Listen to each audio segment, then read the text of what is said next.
नमस्कार, आदाब, जय भीम, सत श्री अकाल। मैं हूँ माजिद सिद्दीकी और आप देख रहे हैं फोकस हिंदुस्तान न्यूज़ चैनल। आज की ख़ास खबरें सब्सक्राइब करें, लाइक करें, शेयर करें। फिर आऊँगा एक ताज़ा खबर को लेकर माजिद सिद्दीकी।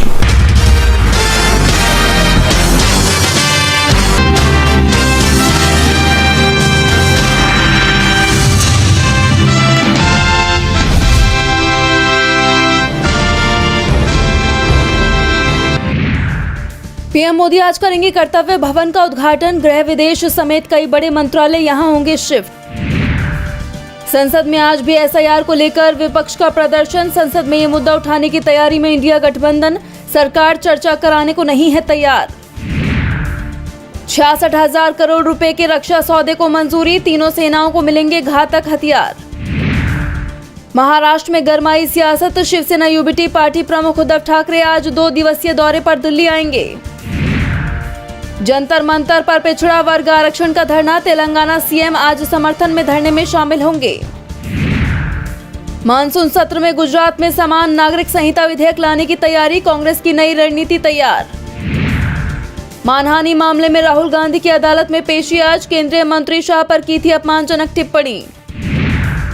राष्ट्रपति मुर्मू संग डिनर के बाद बोले मार्कोस, मेरी अब तक की सबसे सफल यात्राओं में से एक। ज्ञानवापी मामले में सुनवाई। एएसआई सर्वेक्षण मामले पर इलाहाबाद उच्च न्यायालय में आज होगी सुनवाई। उत्तरकाशी में 2.5 घंटे के अंतराल में 3 जगह फटे बादल। जल शक्ति मंत्रालय ने जारी कर दी रिपोर्ट। बादल फटने से कई गांव बहे।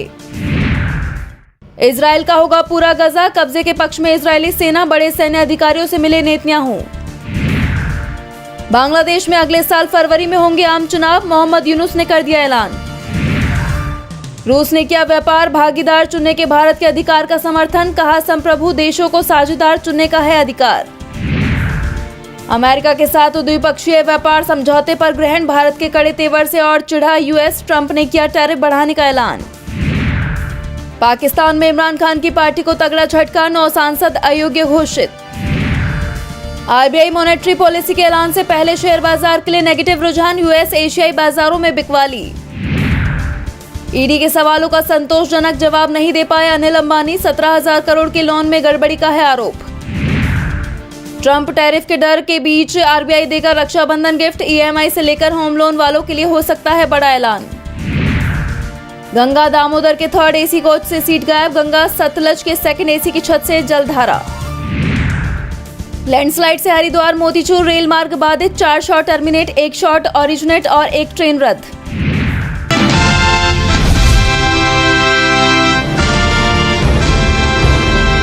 केंद्रीय एजेंसियों की कार्रवाई पर बीते कुछ वक्त से लगातार सवाल उठ रहे हैं। सुप्रीम कोर्ट ने खुद कई मामलों में ईडी सीबीआई की जांच पर सवाल खड़े किए हैं और अब एक बार फिर कोर्ट ने ऐसी टिप्पणी की है जिसके चलते इन जांच एजेंसियों पर सवाल गहराते जा रहे हैं। सुप्रीम कोर्ट ने कहा है कि हम लोग केवल लोगों को जेल भेजते हैं और ये सोचते हैं कि इससे दिखेगा कि आपराधिक घटनाओं के खिलाफ कानून अपना काम कर रहा है। आज भी राज्यों के अभियोजन विभाग गवाहों की सुरक्षा पर पैसे, समय और मेहनत नहीं लगाते। जेलें अब अपराधियों के लिए सबसे सुरक्षित जगह बन गई हैं। वो वहीं से ऑपरेट कर रहे हैं। कोर्ट ने जांच का हवाला देकर आरोपियों को लंबे वक्त तक जेल में रखने को लेकर कड़ी आपत्ति जताई है और इसे दिखावा करार दिया है और साथ ही इस बात पर भी चिंता जाहिर की है कि जो ये प्रथा चल रही है वो जुर्म को रोकने के बजाय बढ़ावा दे रही है। जेल अब अपराधियों को सुधारने की नहीं बल्कि अपराध को अंजाम देने का जरिया बन गया है। कोर्ट ने इस बात पर भी जोर दिया कि बिना वैज्ञानिक और तकनीकी जांच के सिर्फ गवाहों और कबूलनामे के भरोसे आरोपों को साबित करना मुश्किल है। अगर ट्रायल सालों तक चलेगा तो उसका कोई असर नहीं होगा। दरअसल सुप्रीम कोर्ट कारोबारी सूर्यकांत तिवारी की जमानत रद्द करने की अर्जी पर सुनवाई कर रहा था। सूर्यकांत तिवारी पर छत्तीसगढ़ कोयला लेवी घोटाले और डीएमएफ घोटाले का आरोप है। कोर्ट की इस टिप्पणी के गहरे मायने हैं। जिस तरह केंद्रीय एजेंसियां जांच के नाम पर कार्रवाइयां कर रही हैं, आप प्रमुख अरविंद केजरीवाल से लेकर अब छत्तीसगढ़ के पूर्व सीएम भूपेश बघेल के बेटे चैतन्य बघेल की गिरफ्तारी तक उनकी कार्रवाई पर सवाल उठ रहे हैं और कोर्ट की इस टिप्पणी से जांच एजेंसियों पर विपक्ष के आरोप भी पुख्ता साबित होते हुए नजर आ रहे हैं कि राजनीतिक साजिश के तहत सरकार के इशारे पर ये कार्रवाइयां की जा रही हैं।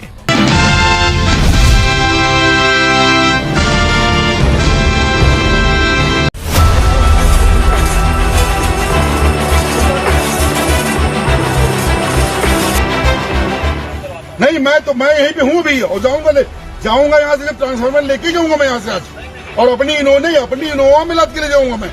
खंबे से ट्रांसफार्मर उतारते ये मंत्री जी आज अपने ही लाचार सिस्टम के हाथों आ फंसे और मजबूर होकर खुद ही ट्रांसफार्मर को उतारने पहुंच गए। दरअसल मामला यूपी के सीतापुर से सामने आया है, जहां हरगांव क्षेत्र के कोरैया उदनापुर के लोगों ने खराब पड़े ट्रांसफार्मर की शिकायत कारागार राज्य मंत्री सुरेश राही से की थी। सुरेश राही गांव में पहुंचे और हरगांव पावर हाउस के जेई रमेश मिश्रा को फोन करके ट्रांसफार्मर बदलने के लिए कहने लगे, जिस पर जेई ने मंत्री को साफ मना करते हुए कहा कि आप खुद ट्रांसफार्मर उतरवा लीजिए, खुद स्टोर तक लेके जाइए, इसके बाद बदला जाएगा, नहीं तो जब मुझे समय मिलेगा मैं तब बदलूंगा। इसके बाद मंत्री ने विद्युत विभाग की एमडी को फोन मिलाया तो स्टाफ ने मैडम व्यस्त है कहकर बात करवाने से मना कर दिया, जिस पर मंत्री जी बुरी तरह से आग बबूला हो गए। नहीं, मैं यहीं पे हूँ भी और जाऊंगा यहाँ से, जब ट्रांसफार्मर लेके जाऊंगा मैं यहाँ से आज, और अपनी इनोवा में लाद के ले जाऊंगा मैं। नहीं, अब ये आप अपने जेई से पूछिएगा और अपने एमडी से पूछिए आप, जिसके बाद टाइम नहीं हमसे बात करने का है। आप पूछिए, नहीं आज ये ट्रांसफार्मर जाएगा, हमारी इनोवा जाएगा। बस फिर क्या था, मंत्री ने खुद पिकअप, रस्सी और ग्रामीणों के सहयोग से कोरैया उदनापुर के खंबे से ट्रांसफार्मर उतरवाया और उसे लेकर पावर हाउस पहुंच गए। लेकिन सिस्टम को काम चोरी की कितनी आदत पड़ चुकी है वो देखिए। मंत्री ट्रांसफार्मर लेकर पावर हाउस तक पहुंच गए, लेकिन वहां भी पीआर यानी परचेस रिक्वेजिशन जारी करने में आनाकानी की गई। इस पर मंत्री सुरेश राही और ज्यादा नाराज हो गए और पावर हाउस पर ही धरने पर बैठ गए। आप क्या बात कर रहे हैं सीधा, आप अपने ये संभालिए, इनको पूरा सत्यानाश किया जा रहा सीतापुर हमारा ये है, हर गांव को इस तरीके से नहीं चल पाएगा। जनता त्राही कर रही है, 15 दिन से आदमी मर रहा है, बार बार फोन कर रहा है, और हम लोग फोन करें तो हम लोग उल्टा अनाज सब क्या जाएगा, आप सब बोले जाएंगे। बंद करा रहे हैं इस तरीके से, एक जेई के दबाव में काम कर रहे हैं आप हैं। जानकारी मिलते ही ऊर्जा मंत्री ए.के. शर्मा ने जेई रमेश मिश्रा को निलंबित कर दिया। उन्होंने कार्रवाई को लेकर सोशल मीडिया एक्स पर लिखा, राज्य सरकार में माननीय राज्य मंत्री श्री सुरेश राही जी के साथ सीतापुर जिले के विद्युत विभाग के हरगांव के जूनियर इंजीनियर द्वारा अविवेकपूर्ण व्यवहार बिल्कुल स्वीकार्य नहीं है। साथ ही उक्त जेई की जनता की समस्याओं के प्रति संवेदनहीनता और अपने कार्य में शिथिलता भी अक्षम्य है। इसके लिए जेई श्री रमेश मिश्रा को तत्काल प्रभाव से निलंबित कर दिया गया है। साथ ही मैंने माननीय मंत्री श्री राही जी से स्वयं बात करने के बाद चेयरमैन यूपीपीसीएल और एमडी एमवीवीएनएल को हिदायत दी है कि इस घटना में ऊपर से लेकर नीचे तक के प्रबंधन की गलती दिखती है। ऐसी घटनाओं की पुनरावृत्ति नहीं होनी चाहिए। सभी विद्युत कर्मियों को पुनः आग्रह एवं चेतावनी है कि जन भावनाओं की अनदेखी और जनता अथवा जनप्रतिनिधियों के साथ असभ्य व्यवहार के परिणाम गंभीर होंगे। मंत्री सुरेश राही ने कहा कि जेई रमेश मिश्रा न सिर्फ अभद्र भाषा का प्रयोग करते हैं, बल्कि भाजपा कार्यकर्ताओं का उत्पीड़न भी कर रहे हैं। बिजली नहीं दे पा रहे हैं, लेकिन छापेमारी और वसूली में जरूर लगे हुए हैं। बिजली विभाग के जिम्मेदार अफसरों के रवैये से जनता को भारी परेशानी हो रही है, जिसे बर्दाश्त नहीं किया जाएगा। एक्सीएन संजीव मिश्रा ने मंत्री को आश्वस्त किया कि मामले की गंभीरता को देखते हुए जेई रमेश मिश्रा के खिलाफ कार्रवाई की जाएगी। बाद में राज्य मंत्री ट्रांसफार्मर लेकर स्वयं सीतापुर स्टोर के लिए रवाना हो गए। एक्सीएन साहब को फोन किया, एक्सीएन साहब ने फोन उद्योग पकड़ा दिया, तो एक गाँव में बिजली काटने गए थे, पूरे गाँव बिजली काट दी। जब हमने बोला भाई पूरे गाँव बिजली क्यों काट रहे हो, तो बोले इन्होंने बिल नहीं दिया। हमने कहा जो बिल दिए हैं उनकी क्यों काट रहे हो, तो हमसे बोलते क्या आप आइए और यहाँ हमसे बिल वसूलवाइए। ये हरगांव एसडीओ के शब्द हैं। जानकारी के मुताबिक इलाके का ट्रांसफार्मर 20 दिन से खराब है। शिकायतों के बावजूद बिजली विभाग के अधिकारियों ने कोई सुनवाई नहीं की। इससे नाराज ग्रामीणों ने मंगलवार को कारागार राज्य मंत्री सुरेश राही से शिकायत की थी।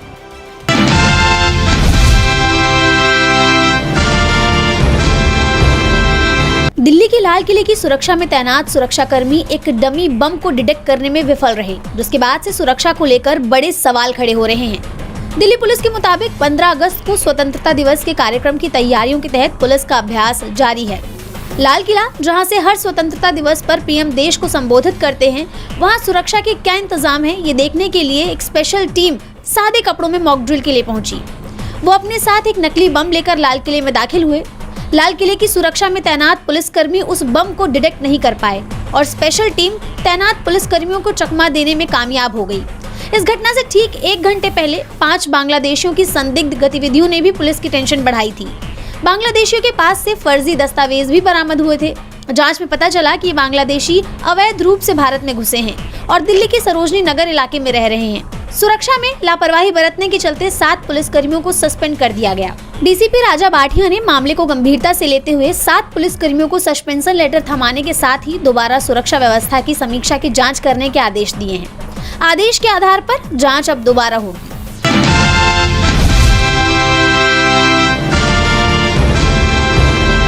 5 अगस्त 2019 को मोदी सरकार ने आर्टिकल 370 को निरस्त करते हुए जम्मू कश्मीर को 2 केंद्र शासित प्रदेशों में विभाजित कर दिया था।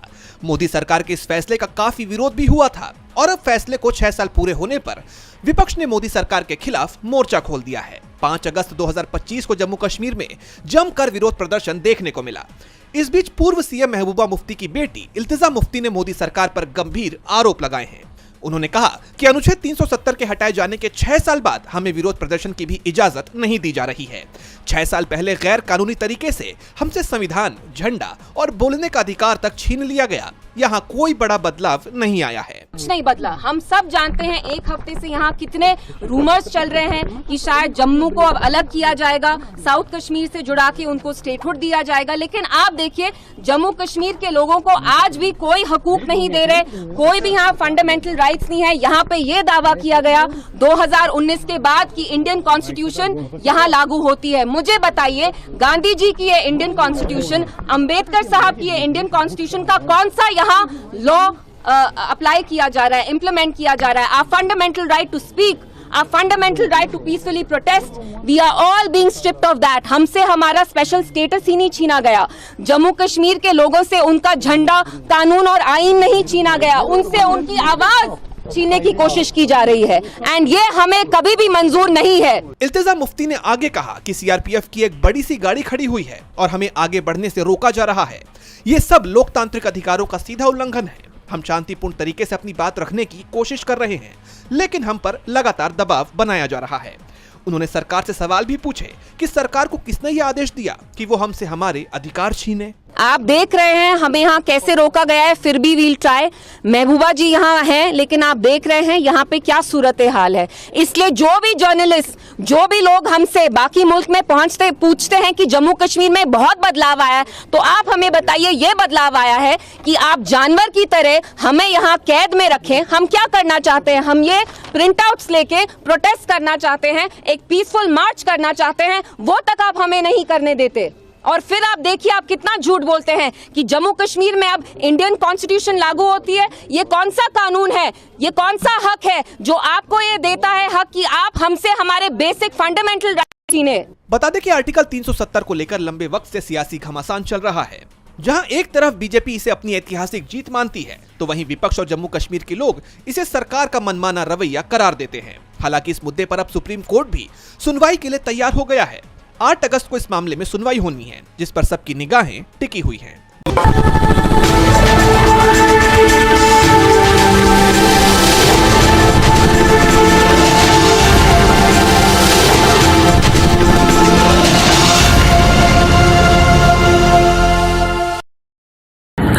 दोस्तों आज मैं आपको बताने वाला हूं कि अगर आपकी बॉडी में मैग्नीशियम की डेफिशिएंसी हो जाए तो आपको क्या क्या प्रॉब्लम हो सकती है। सबसे पहले इंसोमेनिया, नींद ना आना, स्लीपिंग डिसऑर्डर, इंसान सारी रात करवटें बदलता है, नींद नहीं आती, स्ट्रेस लेवल, एंजाइटी बढ़ जाती है इससे, क्योंकि कोर्टिसोल हार्मोन को रोकने में मदद करता है। और अगर आपकी बॉडी में मैग्नीशियम नहीं है तो कोर्टिसोल बढ़ जाता है, जिसकी वजह से स्ट्रेस और एंजाइटी हो जाती है।